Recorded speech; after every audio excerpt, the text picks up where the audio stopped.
முன்பாக ஏற்கனவே ஒரு 27 நிர்வாகம் மாற்றி ஆணை இந்த ஆணை வந்து அரசாங்கம்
இன்றைக்கி வந்து மதுரையில் வந்து ஒரு 3 கோட்டங்கள் இருக்குது. மதுரை கோட்டம், வேலூர் கோட்டம், உசிலம்பட்டி கோட்டம், திருமங்கலம் கோட்டம் அப்படின்ற 4 கோட்டங்கள் இருக்குது. இந்த 4 கோட்டத்தில் ஒரு கோட்டம் தான் மதுரை கோட்டம். இந்த மதுரை கோட்டத்தில் வந்து ஒவ்வொரு கோட்டத்துக்கு 3 தாலுன்ற அடிப்படையில் இருக்குது. இதில் மதுரை மேற்கு, வாடிப்பட்டி, வடக்கு அப்படின்ற 3 தாலு இதில் கம்பைன் ஆகிருக்கு.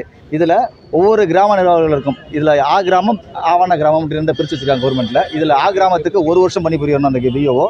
ஆவண கிராமம் அப்படின்ற பி கிராமத்தில் வந்து 3 வருஷம் பணிபுரியணும். அந்த பணி முடித்தது பிற்பாடு தான் பொது கலந்தாய்வுன்னு எங்களுக்கு வச்சு அந்த பொது கலந்தாய்வில் தான் பணி மாறுதல் செய்யப்படும்ன்றது 515 விதியின் கீழே அரசாங்கம் அது விதிச்சிருக்கு. அந்த விதியை வயலேட் பண்ணுற மாதிரி இன்றைக்கி இன்னும் கலந்தாய்வுக்கு ஒரு சில மாதங்கள் இருக்கக்கூடிய காலகட்டத்துக்கு முன்பாகவே அந்த விதியை மீறி மதுரை கோட்டாட்சியர் அவர்கள் ஏகச்சி அதிகாரத்தின் அடிப்படையில் வந்து 27 நபர்களுக்கு வந்து பணியிட மாறுதல் செய்துள்ளார்கள். இந்த பணியிட மாறுதனால் வந்து இருக்கக்கூடிய 140 கிராம நிர்வாகிகள் 27 போனதால் மீது 130 கிராம நிர்வாகிகள் வந்து இதெல்லாம் பாதிக்கப்படக்கூடிய சூழ்நிலை உள்ளது.